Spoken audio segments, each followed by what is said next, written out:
যে ডাক্তার বেনমাজি হয় কি করে? ও তো আল্লাহর কুদরত দেখে শরীরের ভিতরে, ঠিক না? কি বলেন? এর চেয়ে বড় কুদরত আর কি দেখাবো? চলেন একটা উদাহরণ দেই। মানুষের অঙ্গের ভিতরে দেখার মধ্যে সবচেয়ে ছোট অঙ্গ কোনটা বলতে পারেন? আমি যেদিন জার্মানির ভিসা নিতে গেছি, 6 দিন আগে আমার বড় ছেলে মারা গেছিল। আমি 6 দিন পরে জার্মানির এম্বাসিতে গেছি, আমার ইন্টারভিউ ছিল। তখন আমি এই পড়তাম না, সাদা লুঙ্গি সাদা পাঞ্জাবি পড়তাম, এরকমই একটা রুমাল কাঁধে থাকতো। আর পান খুব খাইতাম, সাদা একটা স্টিলের পানের বাটা হাতে থাকতো, লাঠি থাকতো না। আমি পান খাইতে খাইতে ঢুকতেছিলাম ইন্টারভিউর সময়, ঘড়ির কাঁটা দেখা, কিন্তু ভিতরে ঢুইকা আমি দেখতেছিলাম মনে হয় আমি একটা কুকিলের মেলে একটা কাকেই গেছিলাম। সবাই আমার দিকে যেরকম চাইতেছিল, তা আমার মনে হইতেছিল আমি কুকিলের মেলা একটা কাক। কি ওরা যেইভাবে সাজগোজ করে গেছে, তা আমাকে ইন্টারভিউর জন্য যখন ডাকছে, তা আমাকে প্রথম প্রশ্ন ছিল, তুই এতদিন জার্মানি যাস নাই কেন? সেনজিং ভিসা, আমার 25 দেশের সফর ছিল। তা আমি বললাম প্রয়োজন ছিল না, এত দেশ গেলি, জার্মানি গেলি না, এখন দরকার যাব। জিজ্ঞাসা করলো তুই কি করিস? বললাম। তো জিজ্ঞাসা করলো আমার সোনাগুলা কালো হইলো কেন? তা আমি বললাম তুমি পারফিউম খুব ব্যবহার করো মনে হয়। বলছে হ্যাঁ। তো এগুলা আমি পরিষ্কার করব কি করে? আমি বললাম চলো আমার কারখানায়। বললো এত দূর তো যাওয়া যাবে না, ঘরোয়া পদ্ধতি বলো।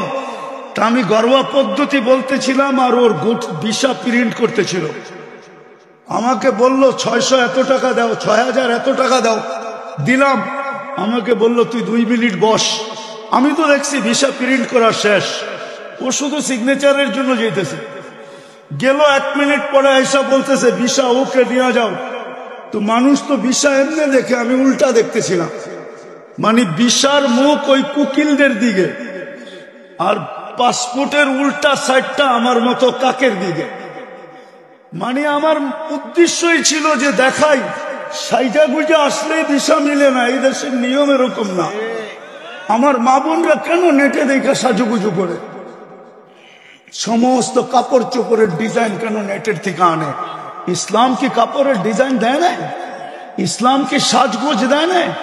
আমি তো এই কাঁদি, সারা বাংলাদেশে কেউ তো দেখাইতে পারবে না। আজ পর্যন্ত তো পাইলাম না যে কোনো মহিলা আমাকে চিঠি লিখলো যে হুজুর আমি করছি। আমি তো বলি আজ পর্যন্ত তো কোনো হুজুরদের বউকেও পাইলাম না যে বাসর রাতের শ্বাসটা ফাতেমার মতো সাজছে।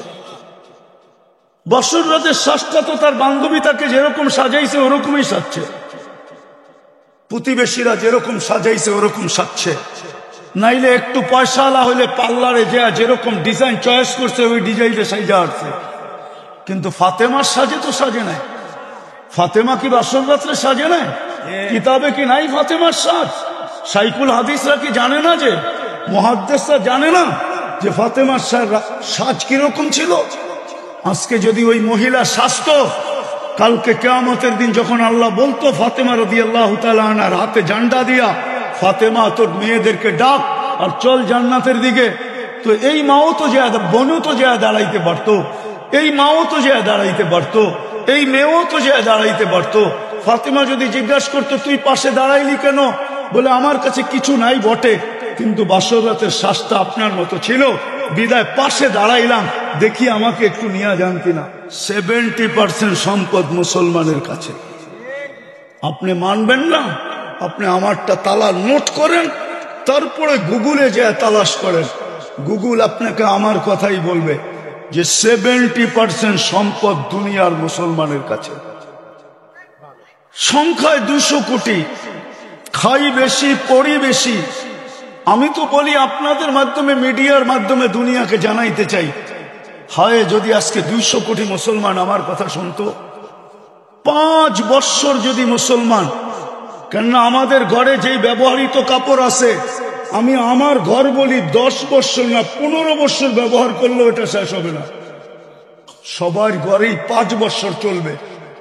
যেই ব্যবহৃত কাপড় ঘরে আছে ওনার ঘরে নাই নাকি? 5 বৎসর চলবে না? আজকে যদি 200 কোটি মুসলমান বলে আমরা 5 বৎসর ধরে কোনো কুনাকাটি করবো না, শুধু কাপড় চোপড় প্রসাধনী। ঢাকা শহরের কোন ঘরটা, কোন বাসাটা ছোট একটা মিনি কসমেটিক্সের দোকান না? বলেন আমাকে। একটা রিক্সাওয়ালার ঘর পর্যন্ত মিনি কসমেটিক্সের দোকান। একজন গার্মেন্টস কর্মীর ঘরটা পর্যন্ত একটা মিনি কসমেটিক্সের দোকান।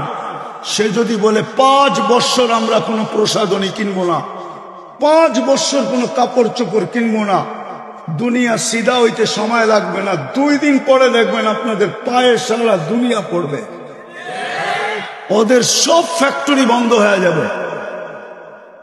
কিন্তু মানবে কে?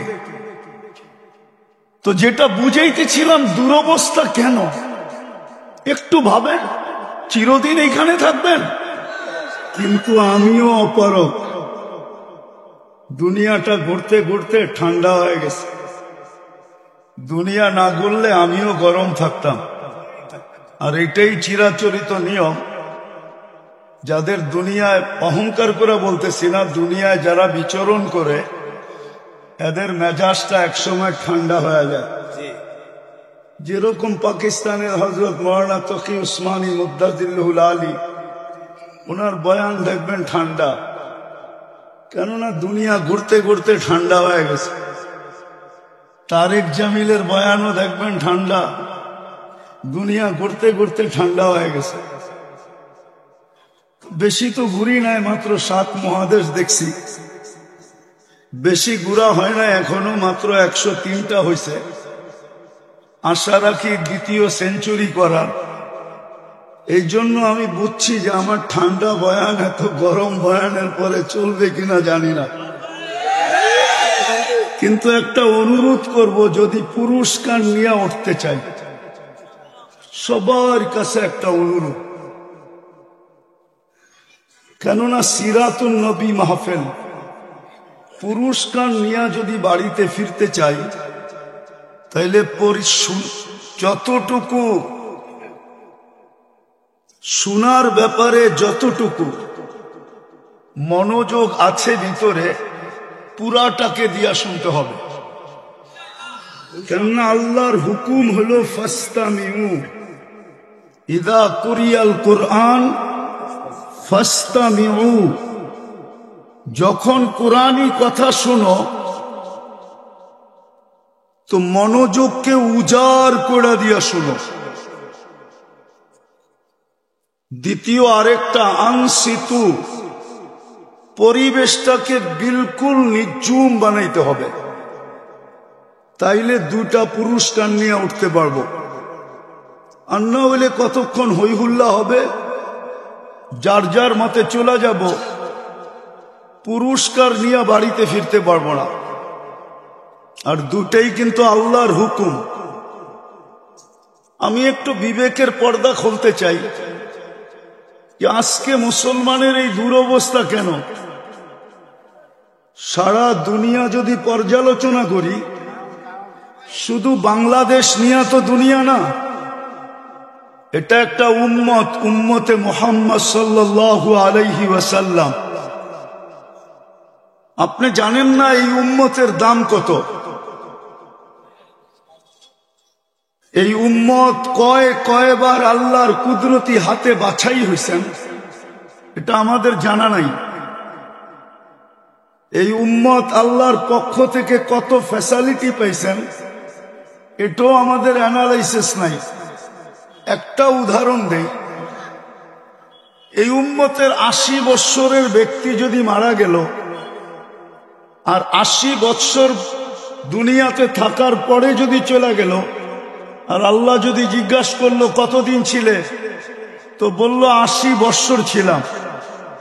আল্লাহ যদি জিজ্ঞাসা করে কি নিয়ে আসলা, তো সে বুক ফুলায়া বলতে পারে যে এক রাত্রই তো 83 বৎসর ছিল। 80 থেকে 80 বাদ দিয়া দেন, তারপরও তো আমি আপনার কাছে 3 বৎসরের পাওনা আছি। আপনি আমার কাছে কোত্থেকে পাবেন? বলার সুযোগ আছে না নাই? কার কারণে পাইলেন? মুহাম্মাদুর, পুরাটা পড়েন, পুরাটা মুহাম্মাদুর, পুরাটা পড়লে 120 নেকি পাবেন। আর যদি পুরাটা না পড়েন, শুধু মোহাম্মদ বলা এটা মালিকি মুযহাবের সবচেয়ে বড় বেয়াদবি। আপনি কিতাব উঠায় দেখেন, হয়তো বলবেন রসুল্লাহ, নাইলে বলবেন মুহাম্মাদুর রাসূলুল্লাহ। মুহাম্মদ সাল্লাল্লাহু আলাইহি ওয়াসাল্লাম বলা বেয়াদবি। আল্লাহ বন্ধুকে কখনো নাম ধরে ডাকেন নাই। কোরআনে উঠান, কোথাও ইয়া মুহাম্মদ বলে আল্লাহ সম্বোধন করেন নাই। সদা সর্বদা আল্লাহ কোনো না কোনো অন্য ধরনের শব্দ দিয়া, কখনো মুজাম্মিল, কখনো মুদ্দাসসির, কখনো ইয়াসিন, কখনো তাহা, এক এক নামে, কখনো রসুল্লাহ, কখনো আব্দুল্লাহ, এক এক ভাবে আল্লাহ সম্বোধন করছেন। কিন্তু ডাইরেক্ট নাম নিয়েও ডাকেন নাই, নাম নিয়েও সম্বোধন করেন নাই। যাক, যেটা বুঝাইতেছিলাম, আমরা তো আমাদের দামও জানি না। তো আজকে এই উম্মতের এই দুরবস্থা কেন? সারা দুনিয়া যদি পর্যালোচনা করি, তো উম্মতে মুহাম্মদের এই দুরবস্থা কেন আজকে? আমি একটা উদাহরণ দিই। আমি চিল্লানে বিশ্বাসী না, রাগ হয়েন না, পায়ে হাত রাখি। আমি তো যুক্তি তর্কতে বিশ্বাসী, বাস্তবে বিশ্বাসী। আমাদের যদি দুরবস্থা না হইতো, গত অক্টোবর থেকে নিয়ে এই অক্টোবর পর্যন্ত 2টা জাতিসংঘের বাৎসরিক সম্মেলন হলো, ঠিক না? গত অক্টোবরে একটা, এই অক্টোবরে একটা, ঠিক না? সত্য তো? গত অক্টোবরে কেউ গেছিল প্লেন ঘোড়া, এই অক্টোবরে কেউ গেছেন 7 জন 8 জন নিয়ে গেছেন। তো দুনিয়ার 60টা মুসলিম দেশের কর্ণধাররা ছিল, দেশের পরিচালকরা ছিল। হুজুর, মাইকের দিকে চেয়ে লাভ নাই, এটা লিপ টাচ, আমি এটা চিনি। কানেরটা দিতে বলেন, টাইনে গেলে আওয়াজ টানবে না, বামে গেলে আওয়াজ টানবে না। ওয়াজ শুনতে হলে ধ্যান লাগে, মনোযোগ লাগে, আর কনসাল্ট শুনতে হলে আওয়াজ লাগে। কেননা কনসাল্টে আওয়াজ ছাড়া যুবকদের কোমরে শক্তি আসে না, আর যে গায় ও মজা পায় না, আর যে নাচে ওরও শক্তি আসে না। আমরা জানি এগুলা। কনসাল্টে আওয়াজ লাগে, ওয়াজে মনোযোগ লাগে। এই জন্য আল্লাহ ফাস্তামিউ বলছেন, নাইলে আল্লাহ বলতেন ড্যাগ যত পারো লাগাও, কিন্তু আল্লাহ তো ড্যাগের কথা বলেন না, ফাস্তামিউ বলছেন, মনোযোগ দিয়ে শুনেন। কনসাল্ট শুনতে শুনতে শুনতে শুনতে এখন ওয়াজ যারা শুনতে আসে, ওরাও আওয়াজ চায়। কেন? সারাদিনই তো কনসাল্ট শুনে, গান শুনে, নাইলে নাচ শুনে, নাইলে এটা শুনে। আগে কথা বলতে দেন, কথা কিন্তু উপর থেকে আসে, এইখান থেকে না। কেননা সিরাতুন নবী, কথা উপর থেকে আসবে, এইখান থেকে আসবে না। এটাতে আমি বিশ্বাসী না। আমি তো ঢাকা শহরে প্রোগ্রাম করিই না, এটা ফাঁদে পড়া করে ফেলছি। কেননা আমি ঢাকা শহরে বড় হয়েছি, আমি ঢাকা শহর চিনি না। আমি মধুবাগ চিনি, এখনো আমি বলতে পারবো কয়টা পুরান ইটের বাড়ি ছিল আর কয়টা খালি ছিল, টিনের ঘর ছিল। আমি তো বড়ই হয়েছি এই এলাকায়। এই সমস্ত গলি সব আমার ডাঙ্গুটি খেলার গলি। কেননা আমি যখন গভর্নমেন্ট স্কুলে পড়তাম, তখন এই সমস্ত এলাকায় আমি ডাঙ্গুটি খেলতাম, মার্বেল খেলতাম। আমি তো চিনি, হুজুররা না চিনলে কি হবে। আমি বড় হয়েছি এই ওই পাড়ে, চৌধুরীপাড়ায়। চৌধুরীপাড়া বেশি দূরে? হ্যাঁ, আমি তো বড়ই হয়েছি এখানে, আমি চিনি এটা। ঢাকা শহরে বড় হয়েছি, ঢাকা শহর চিনি। তো যেটা বলতেছিলাম, যে 2টা সম্মেলন হলো, ধ্যান দিয়া বুঝার মতো, কিন্তু আমি সামনে যা বুঝাবো। 2টা বড় বড় সম্মেলন হলো, বাৎসরিক সম্মেলন। 60টা মুসলিম দেশের কর্ণধাররা ছিল। তার ভিতরে 4টা মুসলিম দেশের কর্ণধার ছিল যাদের টাকার চেয়ে বড় কোনো টাকা দুনিয়াতে নাই। কুয়েতের টাকার চেয়ে বড় কোনো টাকা দুনিয়াতে নাই। বাহরাইনের টাকার চেয়ে বড় কোনো টাকা দুনিয়াতে নাই। ওমানের টাকার চেয়ে বড় কোনো টাকা দুনিয়াতে নাই। ব্রুনাইয়ের টাকার চেয়ে বড় কোনো টাকা দুনিয়াতে নাই। কিন্তু 1 বৎসর 1 মাস, আজকে 17 থেকে 18 দিন ফিলিস্তিনের যুদ্ধ চলতেছে, ছোট একটা নিন্দা প্রস্তাব পাশ করতে পারে নাই। এইবার চিল্লান না কেন? 60টা মুসলিম দেশ মিলা। চলেন আরেকটু পিছিয়ে নিয়ে যাই। ঢাকা শহরে যত কাপড়, পুরান ব্যবহৃত কাপড় আলমারিতে ঢাকা শহরের প্রত্যেকটা বিল্ডিং এ আছে, সবগুলা যদি একত্রিত করা হয়, চ্যালেঞ্জ আমার সাথে, ইউরোপের কোন একটা দেশে এত ব্যবহৃত কাপড় আলমারিতে নাই।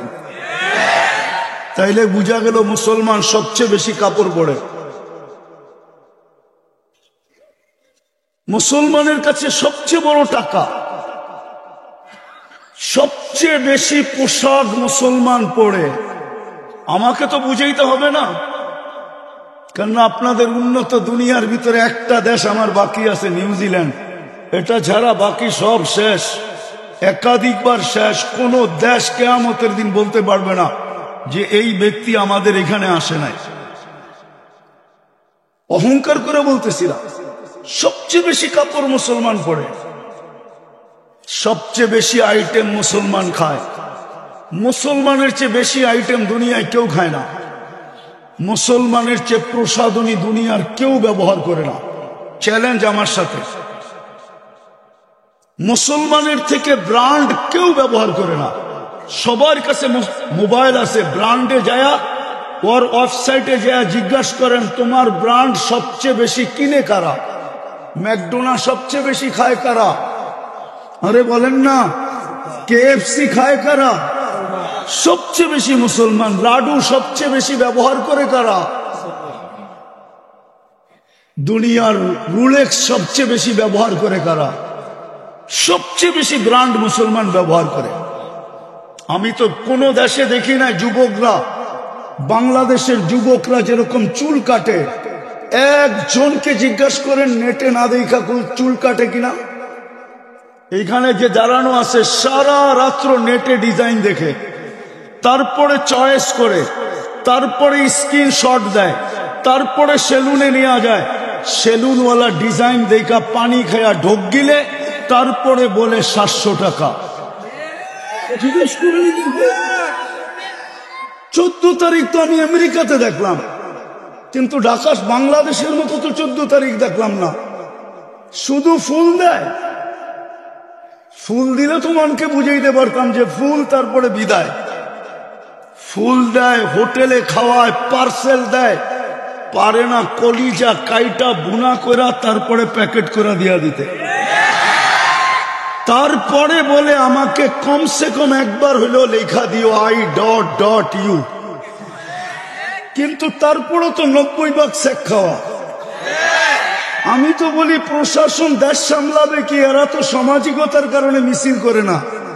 এরা যদি মিছিল করতো ডেলি প্রত্যেক বাড়ির সামনে, তাইলে আমাদের যে প্রশাসন আছে এটা যথেষ্ট ছিল না। এরা তো সামাজিকতার কারণে শুধু মিছিল করতে পারে না, নাইলে প্রত্যেক বাড়ির সামনে যে মিছিল করতো, শেখ খেয়েছে আমার ভাই অমুকের রক্ষা নাই, বাইরেও বাড়ির থেকে। সবকিছু আমরা বেশি করি, তারপরও আমাদের কেন এই দুরবস্থা? বুঝান আমাকে। আপনারা তো মিডিয়া, ফিলিস্তিন মিডিয়ায় রেখা চিৎকার দেন, তাই না?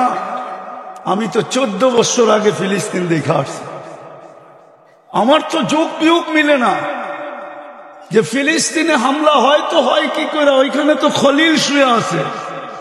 বলো কুলামা, খলিল কোথায় শোয়া? খলিল বুঝছেন?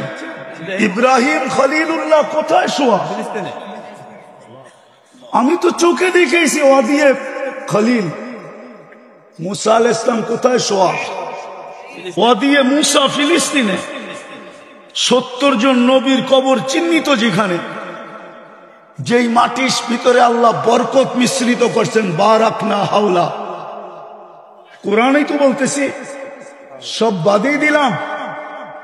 যেইখানে আল্লাহ সম্মিলন করেন বন্ধুর জিয়ারতের জন্য, তাও সাধারণ মানুষের সম্মিলন না, 1.25 লক্ষ নবীদের সম্মিলন শুধু বন্ধুর জিয়ারতের জন্য, বন্ধুকে দেখানোর জন্য। কেননা না দেখায়া বন্ধুকে না দেখায়া কদ আখাদাল্লাহু মিসাকান নাবিয়্যিন, বন্ধুকে না দেখায়া আরশের নিচে রুহের জগতে আল্লাহ বন্ধুর পক্ষে সমস্ত নবীদের থেকে অঙ্গীকার নিছিলেন, অঙ্গীকার যে ইদ আখাদাল্লাহু মিসাকান নাবিয়্যিন, কোরআনে আছে। নবীদের থেকে অঙ্গীকার নিছিলেন, কিন্তু বন্ধুকে দেখান নাই, রুহের জগতে ছিল। আমার মনে হয় বাইতুল মুকাদ্দাসে সম্মেলন করছেন যে রুহের জগতে তো অঙ্গীকার নিলাম, চেহারা তো দেখলে না, এইবার দেখো চেহারা আমি বন্ধু বানাইলাম তো বানাইলাম কিরকম, আমার বন্ধুর চেহারা দেখো তোমরা। ওই জমিনে যেখানে ১.৫ লক্ষ নবীদের পায়ের চিহ্ন, প্রথম কাবা, আমার তো চোখ পিয়মকে মিলে না ওইখানে কি করে বোম ফাটে, ওইখানে মিসাইল পড়ে তো পড়ে কি করে, আবাবিল করে তো করে কি, ফেরেশতা তাকায় দেখতেছে তো দেখতেছে কেন, আজকে কেন ছুটে আসে না, আজকে কেন আল্লাহকে বলে না, যেমন ইব্রাহিম আলাইহিস সালামের ব্যাপারে বলছিল। হ্যাঁ, ইব্রাহিম আলাইহিস সালামের ব্যাপারে বলছিল, জিবরিল আলাইহিস সালামও বলছিল অনুমতি দেন না সাইজ করি, সব ফেরেশতাই বলছিল আল্লাহ খলিল জ্বলবে আর আমরা দেখব, অনুমতি দেন না। তা আল্লাহ বলছিল যাও, যার যা করতে মনে চায় করো, জলি খলিল তোমাদেরকে সাহায্য চায় তাইলে করো।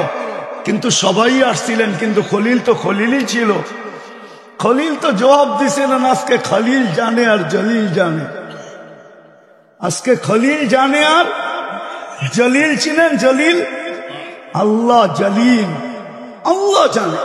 বাঁচাইতে চাইলে বাঁচাইবো, না বাঁচাইতে চাইলে না বাঁচাইবো, তোমরা সরো। আজকে খেলা দুইজনের হবে। তারপরেই তো আল্লাহ হুকুম দিচ্ছেন ওই জমিনে বোম ফাটে তো ফাটে কি করে, আমাকে বুঝান, চোখ বিয়োগ দিয়া বুঝান কি করে ফাটে ওই জমিনে বোম। আর আগে টানতে চাইলাম না, কেননা ঢাকা শহর আবাসিক এলাকা, লম্বা দীর্ঘ রাত পর্যন্ত চিল্লা চিল্লি, এটা আমার ঘরের পাশে হলেও আমি পছন্দ করি না, অন্যের জন্য করব কিভাবে, এই জন্য অল্প সময় গুছায় নিয়ে আসতেছে। আজকে মুসলমানের দুরবস্থা কেন? সংখ্যায় তো 200 কোটি, 70% সম্পদ মুসলমানদের কাছে। আমি শিক্ষিত মানুষকে জিজ্ঞাসা করতে চাই, বলেন 70% দুনিয়ার ধন সম্পদ কাদের কাছে? আমেরিকার কাছে, কানাডার কাছে, অস্ট্রেলিয়ার ইংল্যান্ডের কাছে, না ইউরোপের কাছে, না জাপানের কাছে? 70% সম্পদ মুসলমানের কাছে। আপনি মানবেন না? আপনি আমারটা তালা নোট করেন, তারপরে গুগলে যে তালাশ করেন, গুগল আপনাকে আমার কথাই বলবে যে 70% সম্পদ দুনিয়ার মুসলমানের কাছে। সংখ্যায় 200 কোটি, খাই বেশি, পড়ি বেশি। আমি তো বলি আপনাদের মাধ্যমে, মিডিয়ার মাধ্যমে দুনিয়াকে জানাইতে চাই, হায় যদি আজকে 200 কোটি মুসলমান আমার কথা শুনতো, 5 বৎসর যদি মুসলমান, কেননা আমাদের ঘরে যেই ব্যবহৃত কাপড় আছে, আমি আমার ঘর বলি 10 বৎসর না 15 বৎসর ব্যবহার করলেও এটা শেষ হবে না। সবার ঘরেই 5 বৎসর চলবে। যেই ব্যবহৃত কাপড় ঘরে আছে, ওনার ঘরে নাই নাকি? 5 বৎসর চলবে না? আজকে যদি 200 কোটি মুসলমান বলে, আমরা 5 বৎসর ধরে কোনো কুনাকাটি করবো না, শুধু কাপড় চোপড় প্রসাধনী। ঢাকা শহরের কোন ঘরটা, কোন বাসাটা ছোট একটা মিনি কসমেটিক্স এর দোকান না? বলেন আমাকে। একটা রিক্সাওয়ালার ঘর পর্যন্ত মিনি কসমেটিক্স এর দোকান। একজন গার্মেন্টস কর্মীর ঘরটা পর্যন্ত একটা মিনি কসমেটিক্স এর দোকান। সে যদি বলে 5 বৎসর আমরা কোনো প্রসাধনী কিনবো না, 5 বৎসর কোনো কাপড় চোপড় কিনবো না, দুনিয়া সিধা হইতে সময় লাগবে না, 2 দিন পরে দেখবেন আপনাদের পায়ে সারা দুনিয়া পড়বে, ওদের সব ফ্যাক্টরি বন্ধ হয়ে যাবে। কিন্তু মানবে কে? তো যেটা বুঝাইতেছিলাম, দুরবস্থা কেন একটু ভাবেন। চিরদিন এখানে থাকবেন? আপনাকে নির্বাচিত করছে কে মানুষ হিসাবে? আরে বলেন না, মানুষ হিসাবে কে নির্বাচিত করছে? নির্বাচক কে? নির্বাচন কমিশনার, কোন দল, কোন জনগণ, কোন রাষ্ট্র? কে? আরে জোরে বলেন। আল্লাহ বললে গুনাহ হবে না, 40 নেকি মিলবে, 40। দুঃখ তো এইখানে নাই কোনো যুবক যে ডেলি 10 বার আল্লাহ বলে, 10 বার বলুক যুবকরা। অথচ ঢাকা শহর পুরা মাথার উপরে উঠায়া চলেও, ওর হাঁটার স্টাইল দেখলে অন্যরকম, বাইকে থাকলে আরেক রকম, পিছনে যদি আর কেউ থাকে তাইলে আরেক রকম। কিন্তু ও কার যৌবন দিয়ে চলে? হ্যাঁ, যৌবনের দাম কত বলেন না? যৌবনের দাম কত? নাইলে যে মডার্ন হারবালকে জিজ্ঞেস করেন, নাইলে কলিকাতা হারবালকে জিজ্ঞাসা করেন, চাইনিজ হারবালকে জিজ্ঞাসা করেন। যদি এটাও জিজ্ঞাসা করতে না মনে চায় তাইলে আমেরিকা হারবালকে জিজ্ঞাসা করেন যৌবনের দাম কত। ওইখানে বিক্রি হয় না? না হয় না? হয়, যৌবন বিক্রি হয়, ঠিক না? হুজুররাও কয় বিক্রি হয়। দুরবস্থা হবে না কেন এই উম্মতের? যেই উম্মত কয় যৌবন হারবালে বিক্রি হয়, যৌবন কই বিক্রি হয়? হারবালে। যৌবন কে দিছে? ওর বাহাদুরের উৎস কি? যুবকের বাহাদুরের উৎস কি? ওর যৌবন। যৌবন যৌবন না থাকলে ওর দিকে কেউ তাকায় চোখ টিপি দিত না, যৌবন না থাকলে ওর দিকে তাকায় কেউ মুস্কি হাসি দিত না। তৃতীয় লিঙ্গ দেখেন না, দেখা খালি হাততালি দেয়।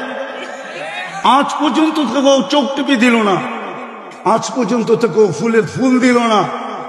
ওর উৎস তো হলো যৌবন। তো সারাদিনে 10 বার আল্লাহ বলে, 200 বার আল্লাহ বলে। বলুক আমাকে, পীরের মুরিদও তো দেখতেছি 1-8 হবে, ডেলি 200 বার আল্লাহ বলে, অথচ 24 ঘন্টা বুক করি কারটা? আরে কার? হ্যাঁ, অক্সিজেন কয় লিটার বলেন না? 550 লিটার অক্সিজেন নেন ডেলি। ঢাকা শহর আজ থেকে 20 বছর আগের থেকে শুনে আসতেছি বসবাসের উপযোগী না, সবচেয়ে দূষণযুক্ত শহর ঢাকা। কিন্তু তারপরও ছোটবেলার থেকে শুনে আসতেছি, তারপরও দেখতেছি daily 550 litre oxygen pure supply দিতেছে কে? হ্যাঁ, ডেলি কয়বার শ্বাস নেন? 80,000 বার নেই, 80,000 বার ছাড়ি। 80,000 বার আমার ভিতর থেকে আল্লাহ কার্বন ডাই অক্সাইডকে আউট করেন, 80,000 বার। ডেলি কিডনি কয়বার আল্লাহ ডায়ালিসিস করেন? আরে বলেন না, 36 বার আপনার কিডনিকে ডায়ালিসিস করেন। এখনো কিডনি সবারটা ডায়ালিসিস হইতেছে। দাঁড়ায়া আছে উঠটা হইতেছে, বৈশা আছে উঠটা হইতেছে, শুয়া আছে উঠটা হইতেছে। কিন্তু আপনাদের বিজ্ঞান বিজ্ঞান বিজ্ঞান। কিছু শিক্ষিত লোক আছে শুধু সারাদিন বিজ্ঞান নিয়ে থাকে। ওর বিজ্ঞানকে আমি জিজ্ঞাসা করি, 7 দিন ডায়ালিসিস করে দেখাতো, পুরা সপ্তাহ ডায়ালিসিস করে দেখাতো। বিজ্ঞানের কাছে তো 7 দিন ডায়ালিসিস করার প্রসেসিং টেকনোলজি এখনো আসে না। বরং এখন ডাক্তার বলবে 7 দিন করাইতে হলে আর করার দরকার নাই, বাড়িতে রাখেন, যেই কদিন বাঁচে বাঁচুক, তারপরে মরা যাবে। 5 দিনের উপরে তো ডায়ালিসিস করতে পারে না। বিজ্ঞান বিজ্ঞান বলেন সারাদিন। 4 ঘন্টা তো লাগে একবার ডায়ালিসিস করতে, টাকা বাদিয়ে দিলাম। আমার আল্লাহ তো ডেলি ডায়ালিসিস করেন 40 মিনিটে একবার কমপ্লিট করেন, 40 মিনিটে। 24 ঘন্টায় 36 বার ডায়ালিসিস হয়, 200 বার তো আল্লাহ বলেন। একটু নিজের বিবেককে জিজ্ঞাসা করেন, কালকে এই মুখটা কি করে দেখাবেন আল্লাহকে? না যায়া বলবেন আমি আধুনিক ছিলাম, আমি এডুকেটেড। ওটাও তো আল্লাহ বলে দিছে তুই এডুকেটেড। এডুকেটেড তোকে বানাইলো কে? এই জন্যই তো এক জায়গায় আল্লাহ বলে আমা কুনতা মা আম্মাহিনা, নিকৃষ্ট পানির ফোঁটা ছিলি না, ফামান জাআলাকা দামা, বল না তোকে রক্তে রূপান্তরিত কে করলো? ওমান জাআলাকা মুযগা, তোকে রক্তপিণ্ডতে রূপান্তরিত কে করলো? ওমান জাআলাকা ইযামা, তোর কঙ্কালটা কে বানাইলো? ওমান কাসা আলাইহি লাহমা, সুন্দর করে নিখুঁত ভাবে চামড়ার গোশতের আবরণ কে চড়াইলো? আমা কুনতা সাগীরা, তুই কি ছোট ছিলি না? ফামান কাব্বারাক, বল না তোকে বড় কে করলো? দুনিয়াতে তো আমেরিকা তো এতটুক আছে শর্ট ফিগার, আজ পর্যন্ত 1 ইঞ্চি বাড়ায় দেখাইতে পারলো না। আল্লাহ বলে তোকে 6 ফিটের কে বানাইলো বল? আমা কুনতা দাঈফা, তুই কি মার পেটের থেকে দুর্বল আসিস না? ও যুবক পায়ে হাত দিয়া জিজ্ঞাসা করি, ফামান কাওয়াকা, বল না তোকে সুঠামত্ব কে দিল? আমা কুনতা জাহিলা, মার পেটের থেকে কি অজ্ঞ আসিস না? ফামান আল্লামাক, ও শিক্ষিত লোকগুলা তোমাদেরকে শিক্ষায় দীক্ষায় আলোকিত কে করলো? আজকে আল্লাহ ভুলে গেলে? উচিত তো ছিল গাছে ফল আসলে ঝুঁকবে, কিন্তু আমি তো দেখি আমার সমাজে শিক্ষিত লোক বেশিরভাগই, বড় পার্সেন্টেজ আমার সমাজে শিক্ষিত লোকগুলো আল্লাহর থেকে দূরে। আমি তো মাঝে মাঝে ভাইবা আমার যোগ বিয়োগ মিলে না, যে ডাক্তার বেনমাজি হয় কি করে? ও তো আল্লাহর কুদরত দেখে শরীরের ভিতরে, ঠিক না? কি বলেন? এর চেয়ে বড় কুদরত আর কি দেখাবো? চলেন একটা উদাহরণ দেই। মানুষের অঙ্গের ভিতরে দেখার মধ্যে সবচেয়ে ছোট অঙ্গ কোনটা বলতে পারেন? হ্যাঁ, আরে বলেন না। চোখ। চোখ দেখার ভিতরে সবচেয়ে ছোট অঙ্গ চোখটা, ঠিক না? চোখের তুলনায় দেখতে নাকটা চোখের থেকে বড় মনে হয়, ঠিক না? কানটাও, ঠোঁট, হাত পা তো আছেই, ঠিক না? সারা দুনিয়ার চোখের ডাক্তারকে যদি মধুবাগের ইমাম আর খতিব সমিতি যদি ডাইকা নিয়ে আসে এই মাঠে, আর যদি জিজ্ঞাসা করে যে শত শত বছর চোখ নিয়ে গবেষণা, বলো এটা শেষ হবে কোথায়? তো সারা দুনিয়ার চোখের ডাক্তাররা একটা মুস্কি হাসি দিবে আর বলবে গবেষণা চলতেছে, এটা বলতে পারি, কিন্তু শেষ কোথায় হবে এটা দুনিয়ার কারো জানা নাই। এটার কিনারা কোথায় আমরা জানি না। এতটুক জায়গার ভিতরে যদি ফিট করতে পারে, এটাই তো আল্লাহ বলে। এতটুক জায়গার ভিতরে এরকম টেকনোলজি ফিট, প্রযুক্তি ফিট, যেটার কিনারা নাই। 13 কোটি ক্যামেরা এক চোখে, 13 কোটি, 2 চোখে 26 কোটি ক্যামেরা, 26 কোটি। তার নিয়ে গেছেন পিছনে, প্রত্যেক ক্যামেরা জায়গা ব্যবহার করছেন 1.6 সেন্টিমিটার। 2 তারকে একসাথে লাগতে দেয় নাই, দিলে ফায়ার হবে, সব উল্টা দেখবে।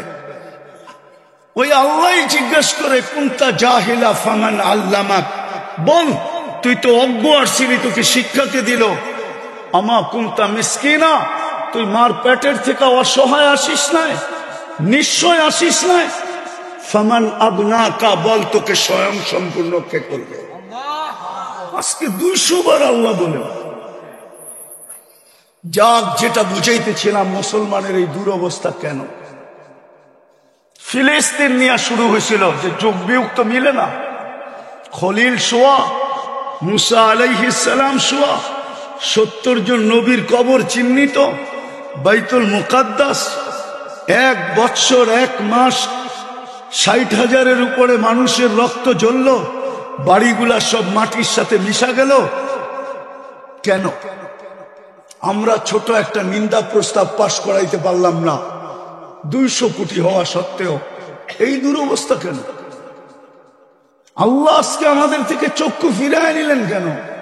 অথচ পিছনের ইতিহাস যদি দেখি তো একজন হাত উঠাইতে দেরি, ফেরেশতা নামতে দেরি করে নাই।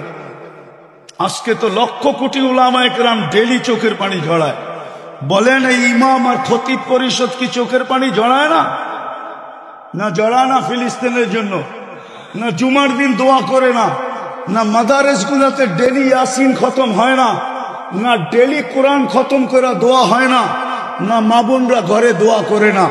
হবে বাংলাদেশে এরকম মা বোন আছে যারা চুপে চুপে ফিলিস্তিনের জন্য রোজা রাখে, যারা চুপে চুপে ফিলিস্তিনের জন্য চোখের পানি, নামাজ পড়া চোখের পানি ঝরায়। কেননা মা বোনদের দিল আমাদের দিলের চেয়ে বহুত নরম।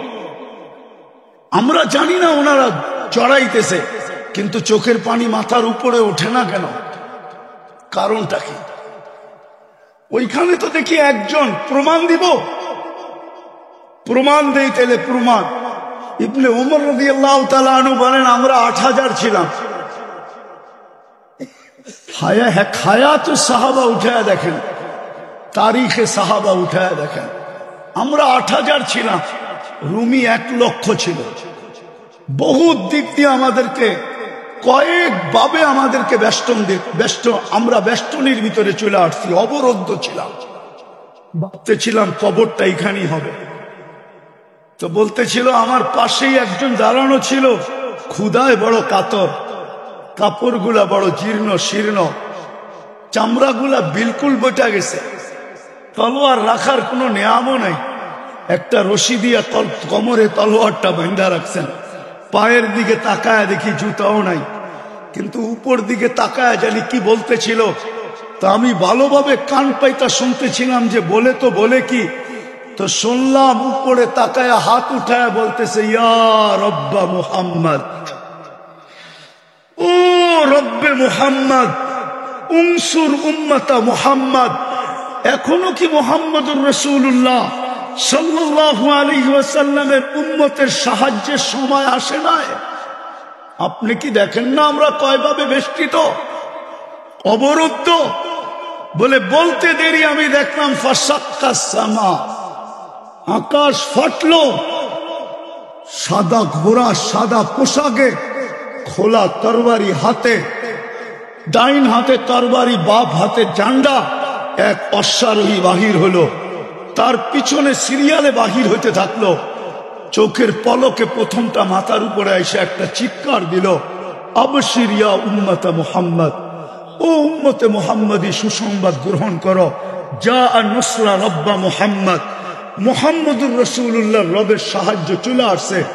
ইবনে ওমর রাদিয়াল্লাহু তাআলা আনহু বলেন, আমি সামনের দিকে তাকাইলাম, তো দেখলাম রুমিরা ভাগতেছে। কেন যে ভাগতেছে এটাও বুঝতে পারলাম না। যে যেদিকে পারতেছিল ভাগতেছিল। আমরা পিছু নিলাম, যাদেরকে জাহান্নামে পৌঁছায় দিলাম, বাকি ভাইগা গেল। আমরা গনিমতের মাল জমা করে পাহাড় বানায় দিলাম। একজনের জন্য তো সাহায্য আসতো। এরকম কথা কি কিতাবে হাজারো লেখা নাই? না লেখা নাই? হুজুররা বলো লেখা নাই? আরে সাহাবা তো সাহাবা, আল্লাহর ওয়ালির কারণে সাহায্য আসে না? না আসে নাই? রাজা গৌর গোবিন্দ তো রাজাই ছিল, ঠিক না? কি আরে বলেন না, ছিল না? শাহজালাল রহমতুল্লাহ আলাইহি কোনো কি সেনাবাহিনী নিয়ে আসছিলেন নাকি?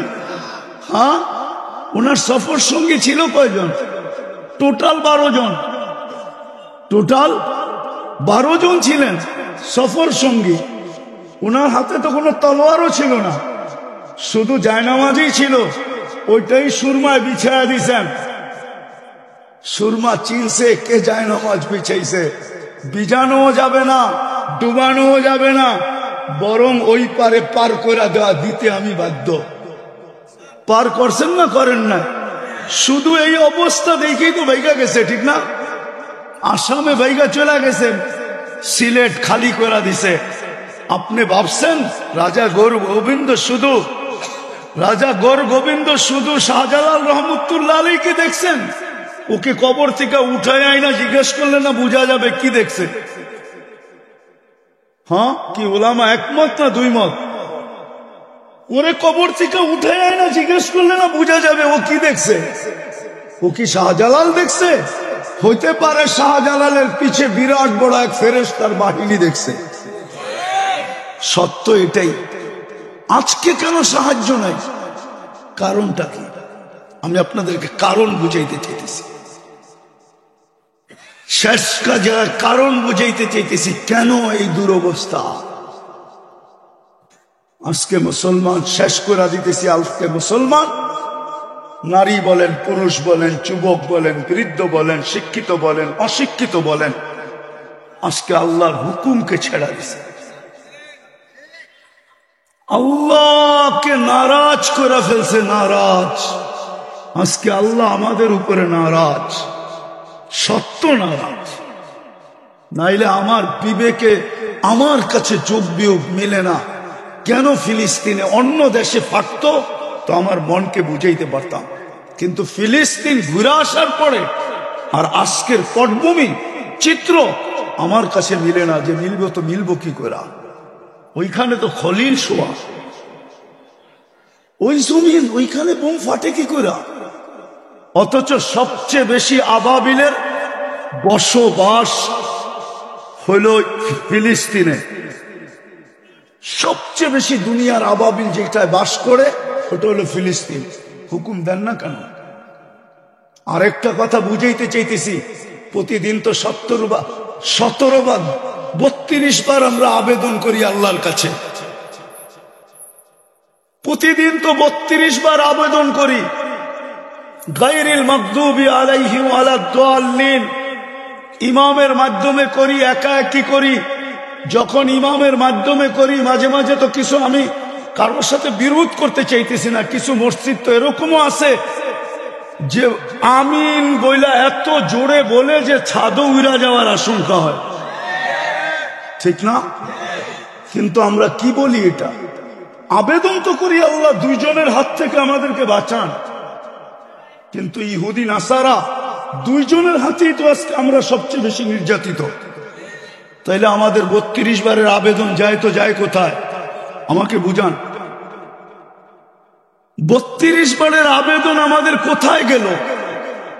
আমরা যে সূরা ফাতিহা পড়লাম আর জোরে আমিন বললাম আর আস্তে বললাম, আমাদের এই বলাটা কোথায় গেল? কেন কবুল হয় না? কবুল হইলে তো এই অবস্থা হওয়ার কথা না।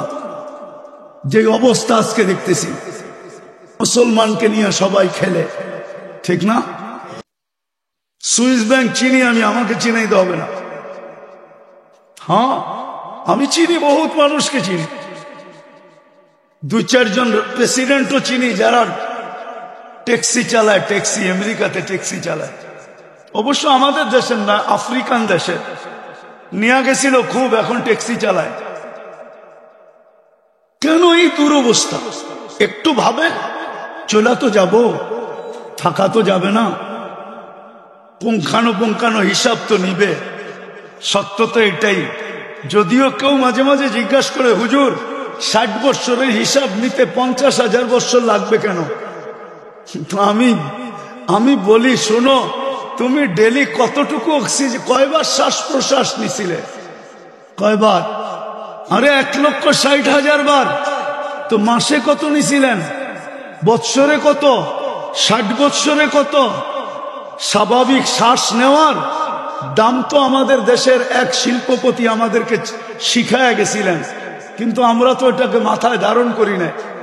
2020 করোনা লগ্নে বাংলাদেশের প্রথম সারির এক শিল্পপতি মারা গেছিলেন। ওনার জন্য ডাক্তারের টিম যখন চায়নার থেকে আনা হলো, আর উনি ভেন্টিলেটারে ছিলেন, তো উনি কামরায় ঢুকার পরে ডাক্তারদেরকে বলছিলেন, আমার সুস্থতার প্রয়োজন নাই, আমাকে শুধু স্বাভাবিক শ্বাস নিতে দাও, আমি তোমাদেরকে আমার পুরা কোম্পানি লেখা দিব। পেপারে আসছে, পেপারে জান মিডিয়া লেখা আছে। এখন আমি নাম বলতেছি না। আপনি যে ডেলি স্বাভাবিক শ্বাস নিতেছেন, এটার বিনিময়ে কি করছেন? এই হিসাব কিন্তু মিলাই দিতে হবে। বিদায় আমি শেষ জায়গায় চলে আসছি। আজকে এই দুরবস্থার কারণ একটা, শুধু প্রথম একটা, আল্লাহকে না মানা। আল্লাহকে সব বুক করি কার?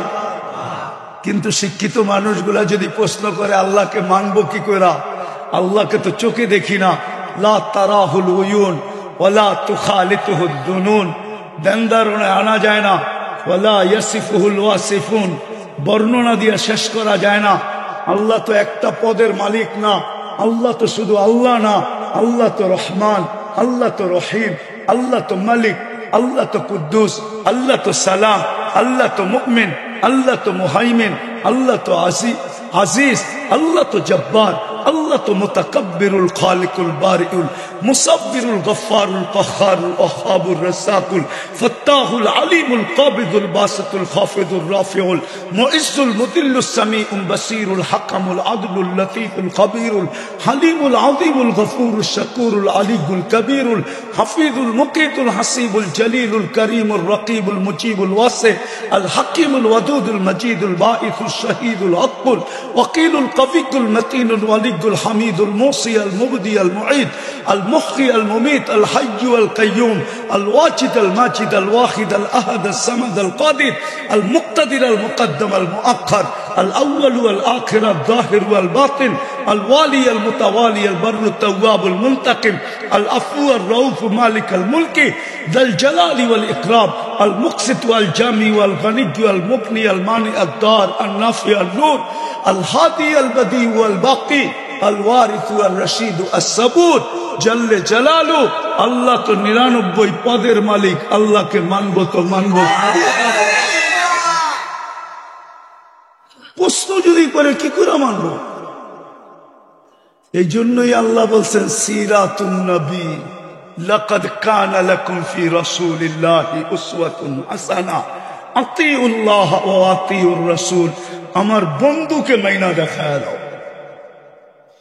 কিন্তু আফসোস তো এইখানে, বন্ধুকে যদি এই উম্মত মানতো তাহলে সবচেয়ে বেশি বন্ধুর আদর্শ মুসলমানের ঘরে নির্যাতিত হইতো না, ঘৃণিত হইতো না, অবহেলিত হইতো না, দীক্ষিত হইতো না, লাঞ্ছিত হইতো না, বঞ্চিত হইতো না। এটাই তো কাঁদি শুধু। নাইলে মুসলিম যুবক 50 টাকার চুল 500-1000 টাকা দিয়ে কাটবে কেন? বিজাতির রঙে রঙিন হবে কেন? ও কি আমার রসুল কি আদর্শ দেয় নাই চুল কাটার? না, দেয় নাই।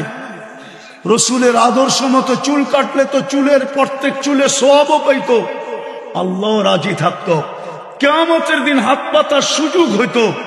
যুবক যদি আল্লাহর রসুলকে কিয়ামতের দিন দেখতে দেরি, হাত পাততে দেরি করতে পারতো না, হাত পাততে পারতো। যদি জিজ্ঞাসা করতো হাত পাতিস কেন?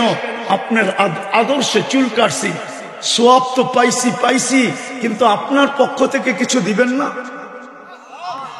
বকশিস কি দিবেন না? মজুরি পাওয়ার পরেও তো হাত পাতে কেন?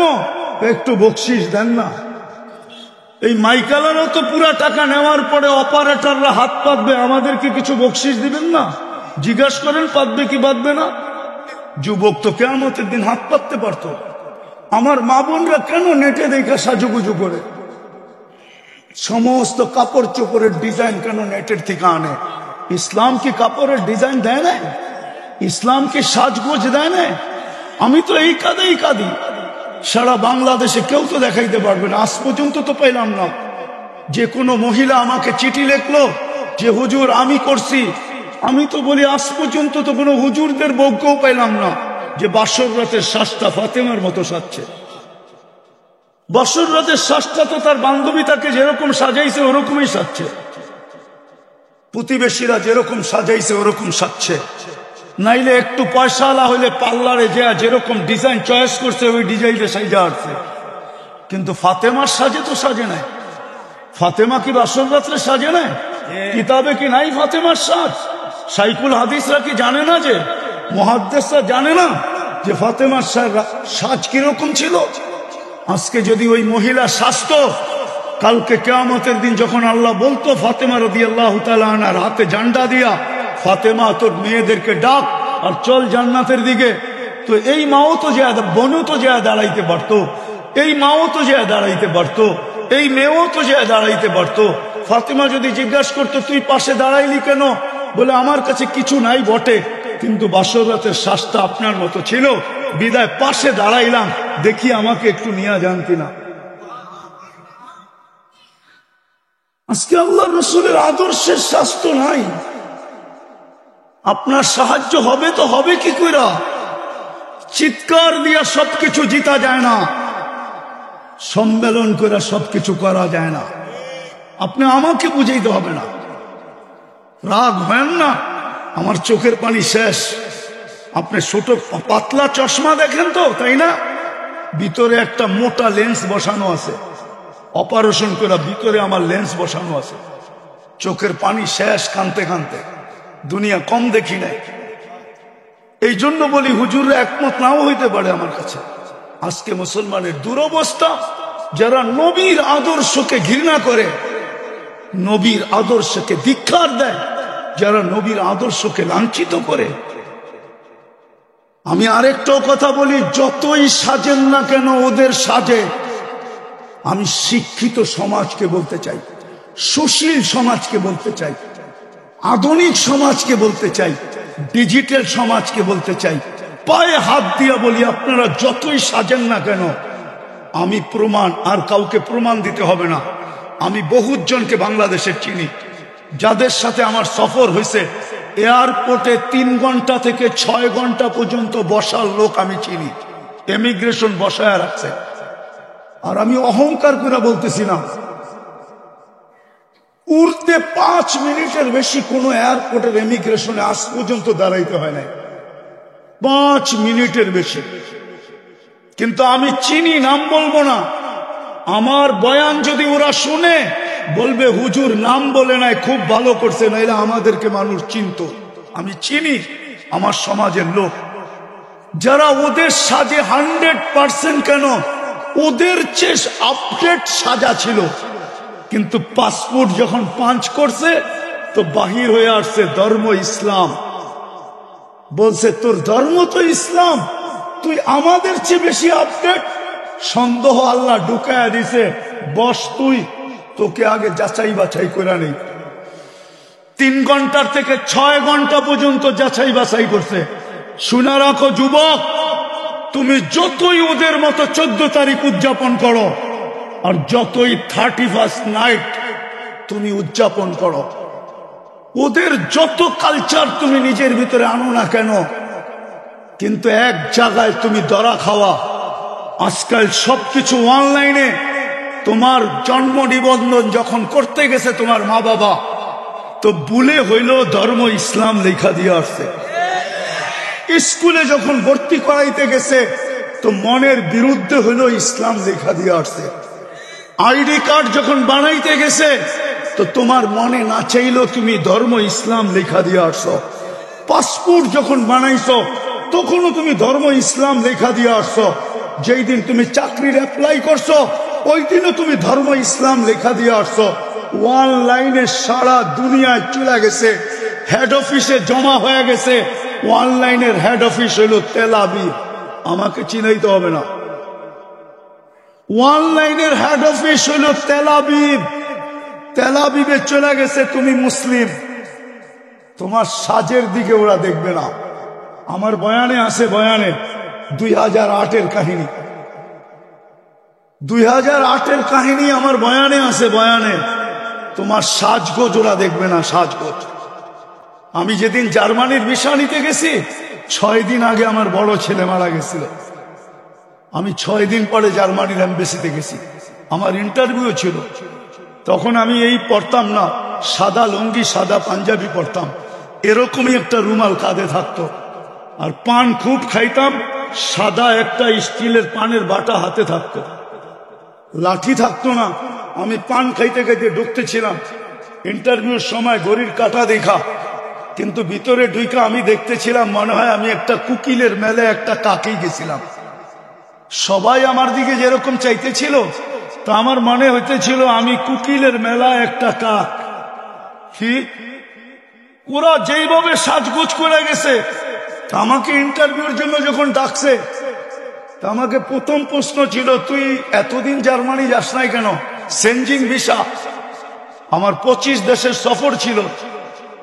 তা আমি বললাম প্রয়োজন ছিল না, এত দেশ গেলি জার্মানি গেলি না, এখন দরকার যাব। জিজ্ঞাসা করলো তুই কি করিস? বললাম। তো জিজ্ঞাসা করলো আমার সোনাগুলা কালো হইলো কেন?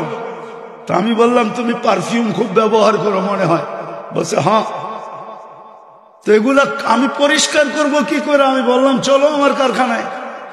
বললো এত দূর তো যাওয়া যাবে না, ঘরোয়া পদ্ধতি বলো। তা আমি ঘরোয়া পদ্ধতি বলতেছিলাম, আর ওর ভিসা প্রিন্ট করতেছিল। আমাকে বলল 600 এত টাকা দাও, 6000 এত টাকা দাও। দিলাম।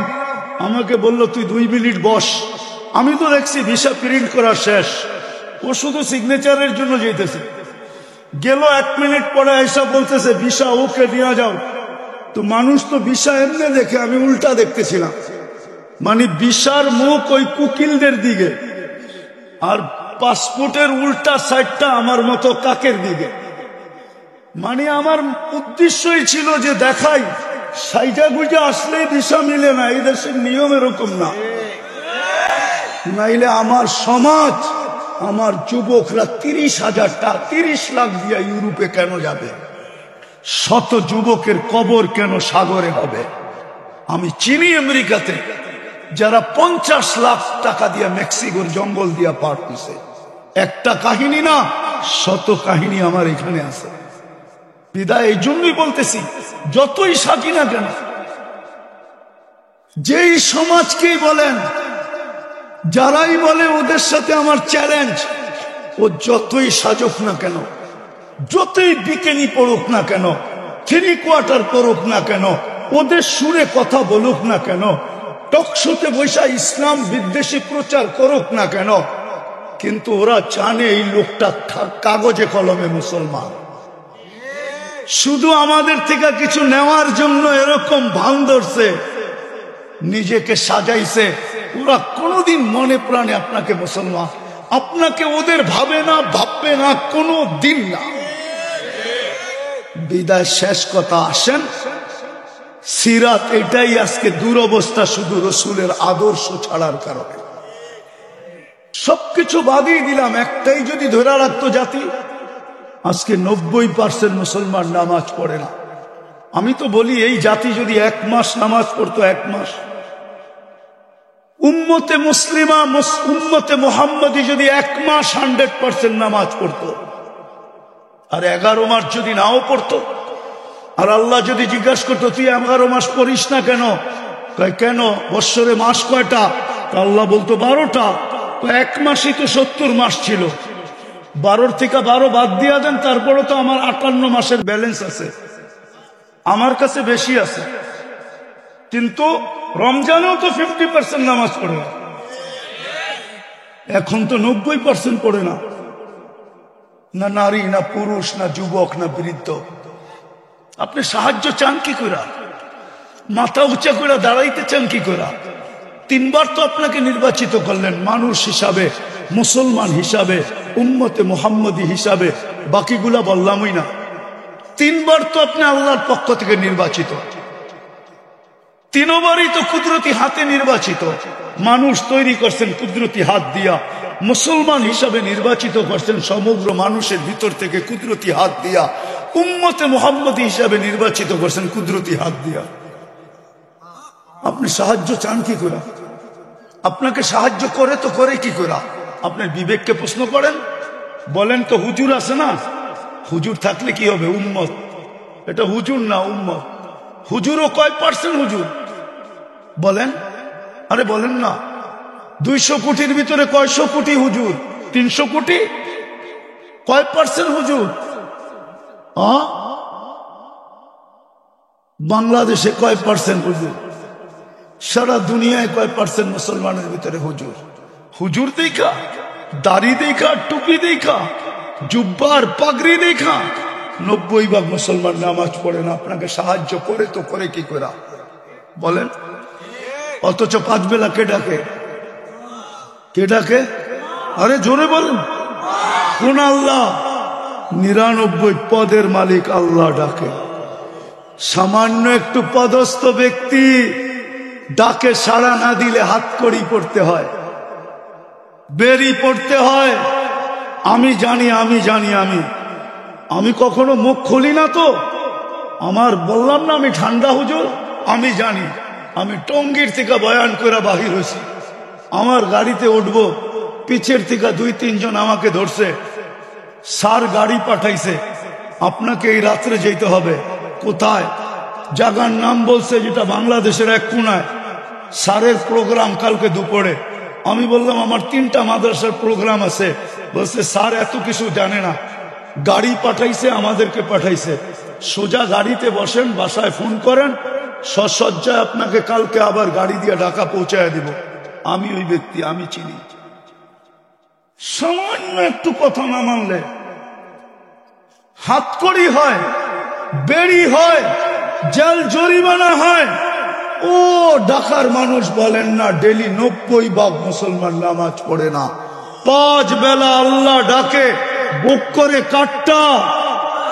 ও যুবক, কাটটা বুক করো, বলো না ওই আল্লাহ ডাকে, তারপরও তো আসে না।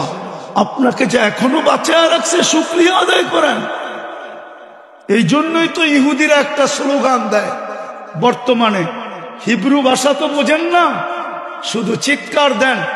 ইহুদিদের একটা স্লোগান এখন চলতেছে, স্লোগান সারা দুনিয়ার ইহুদিদের, যেটা আমি আরবি ভাষায় বানায় নিয়ে আসছি।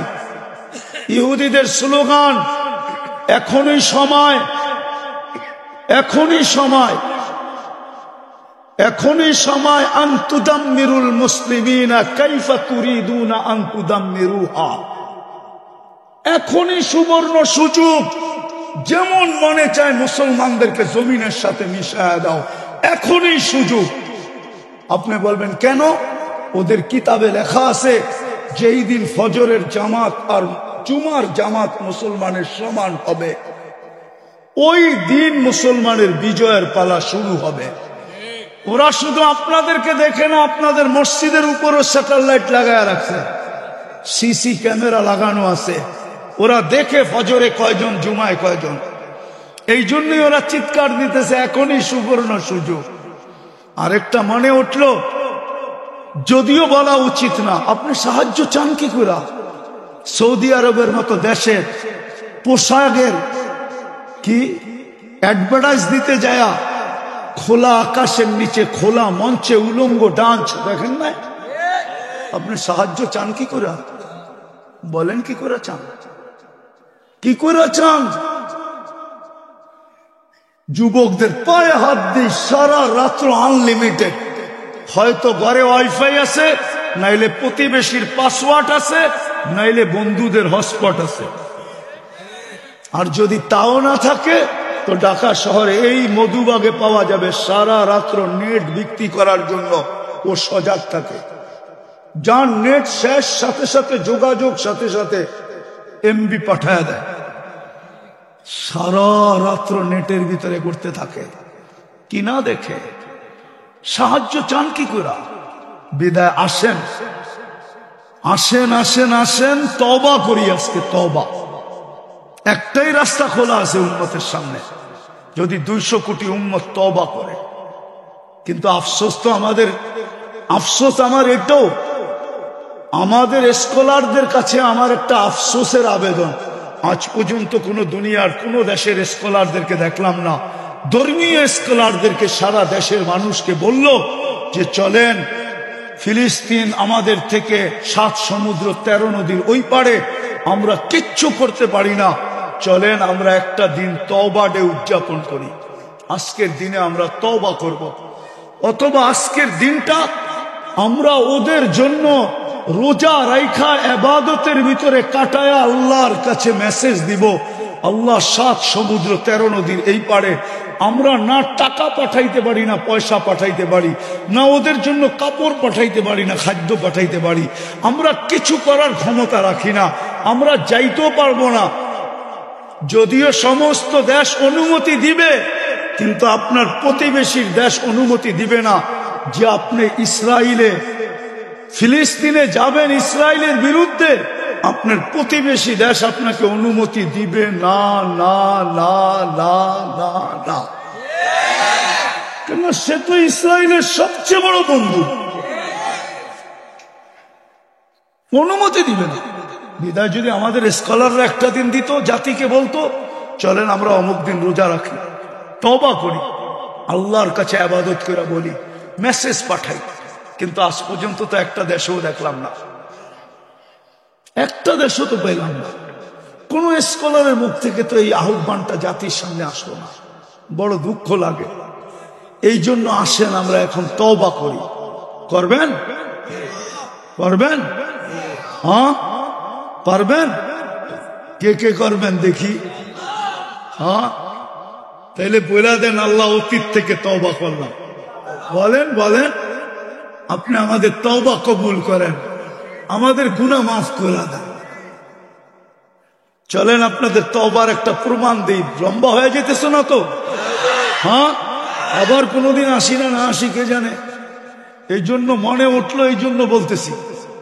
আদম আলাইহিস সালাম বলতেছিলেন যে আমি একটা ভুল করছি, করতে দেরি আমাকে জান্নাত থেকে বাহির করে দিতে দেরি করেন নাই। সত্য তো? কিন্তু উম্মতে মুহাম্মদী সারাদিন গুনাহ করবে, রাতের 3 ভাগের 1 ভাগ অতিবাহিত হইতে দেরি, আল্লাহ উম্মতে মুহাম্মদীকে ডাইকা ডাইকা গুনাহ মাফ কইরা জান্নাত হাতে উঠায়া দিয়া দিবেন। জিজ্ঞাসা করেন এই হাদিস আছে কি নাই? আমরা তওবা করছি যখন নিষ্পাপ, নবীর সব আদর্শ বাদিয়ে দিলাম, একটা আদর্শের উপরে চলেন আমরা উঠি, সব আদর্শ বাদ দিলাম। আল্লাহ রসুলের সবচেয়ে বড় আদর্শ, জমিনে যখন পা রাখতে দেরি, চাদরে রাখতে দেরি, সেজদা করতে দেরি করেন না, শুধু চাদরে রাখছেন। দাই শেফা আব্দুর রহমান ইবনে আউফ রাদিয়াল্লাহু তাআলা আনহুর আম্মা চাদরে রাখতে দেরি, ডাইন দিক হয়ে সেজদা করতে দেরি করেন না, লম্বা সেজদা। আম্মা জান বলছিলেন, বেটা সেজদায় যে কি বলছিলি তুই আমি জানি না, কিন্তু তুই সেজদায় কিছু বলতেছিলি। আমি তো বলি সেজদা করেন নাই, উম্মতকে মেসেজ দিছেন, উম্মত নামাজ নামাজ নামাজ নামাজ। এই জন্য যাওয়ার সময়ও চিৎকার দিছিলেন, আসসালা আসসালা, নামাজ নামাজ নামাজ। আর সবচেয়ে বেশি ব্যথিত ছিলেন যখন মুসা আলাইহিস সালাম বলতেছিলেন 50কে তো 5 বানায় নিয়ে আসছেন বটে, কিন্তু উম্মত পড়বে না, আরো কমায় নিয়ে আসেন, আরো কমায় নিয়ে আসেন।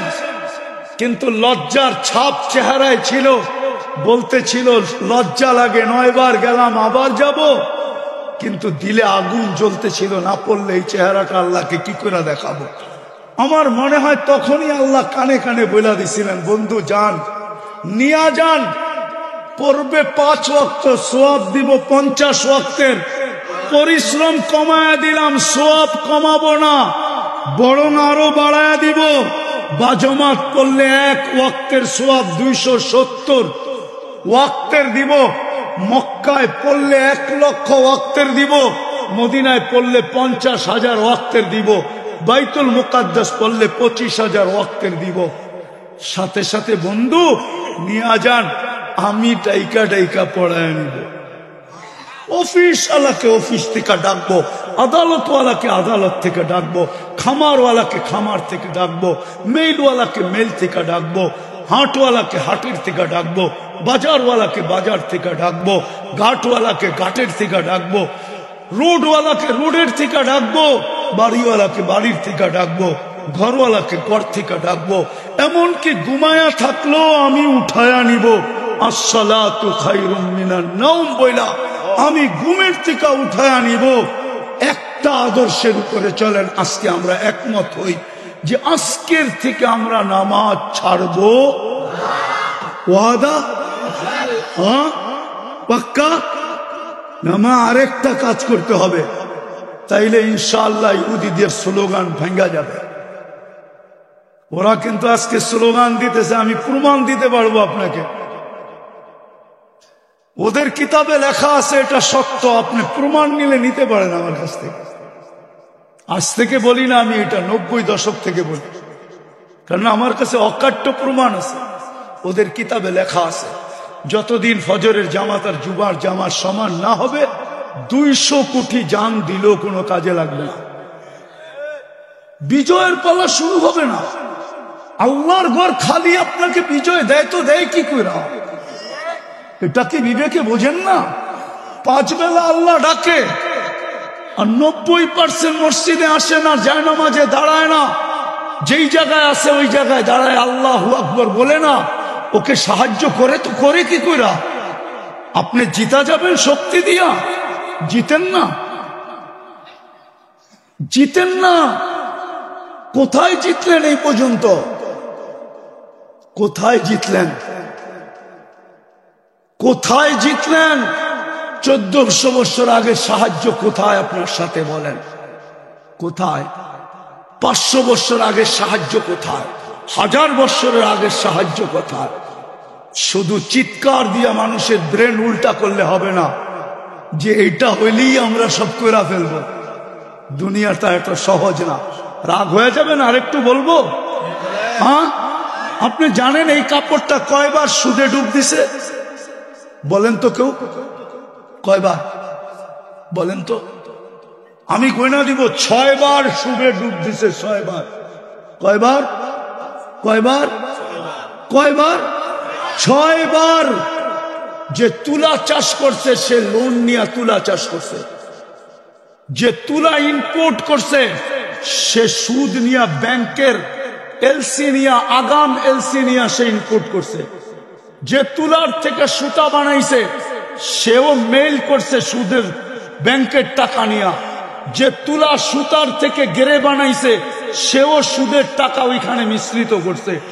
গেরের থেকে যে ডাইং করছে সেও সুদের টাকা নিয়ে মেইল করছে। ডাইং এর থেকে যে ফিনিশিং করে মার্কেটিং করছে সেও সুদের টাকা নিয়ে করছে। কয়বার হলো?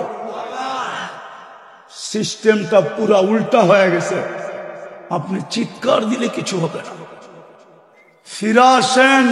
কোরআন এটাই বলে লিউযিকাহুম বাদাল্লাযী আমিলু লাআল্লাহুম ইয়ারজিউন। তোমরা পিছে ফিরো, পিছে পিছে দেখো, পিছে নবীর আদর্শের দিকে ফিরো। পায়ে হাত দিয়া বলি আসেন আমরা নামাজি হই আর মানুষকে নামাজি বানায় আগে মসজিদ বলি। যেদিন ফজর আর জুমা এক হবে, সমান হবে, আপনার অপেক্ষা করতে হবে না, আপনার লড়তে হবে না। এই উম্মতকে আল্লাহ লড়াইতে চান না, তাইলে আল্লাহ থাইকা লাভ কি? আমাদের পরে তো কোনো উম্মত নাই। আল্লাহর ডিফেন্স কোন কাজে লাগবে? আমাদের পরে যদি উম্মত থাকতো ভাবতাম ডিফেন্স ওদের লেগে ব্যবহার করবে। আমাদের পরে তো কোনো নবীর পরে নবী নাই, তাইলে আল্লাহর ডিফেন্স কোন কাজে আসবে? আমি যদি আল্লাহকে প্রশ্ন করি আপনাকে লড়তে হবে না? রমজান মাসে 70 কিলোমিটার মদিনার থেকে দূরে বন্ধুকে কেন নিয়ে আসলেন? এই রমজান আর গরম। আল্লাহ যেন বলতে চায় বন্ধু না আসলে তো খেলা জমবে না।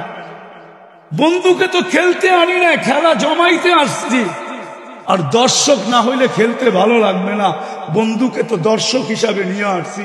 বন্ধু দর্শক হিসাবে দেখবে আর আমরা খেলবো। আজকে মসজিদ বলেন, দেখেন কালকে আল্লাহ খেলে কি খেলে না। হ্যাঁ, আল্লাহর জন্য মশাই যথেষ্ট। যতটুক বললাম আল্লাহ আমাদেরকে আমল করার তৌফিক দান করেন। ওমা আলাইনা ইল্লাল বালাগ।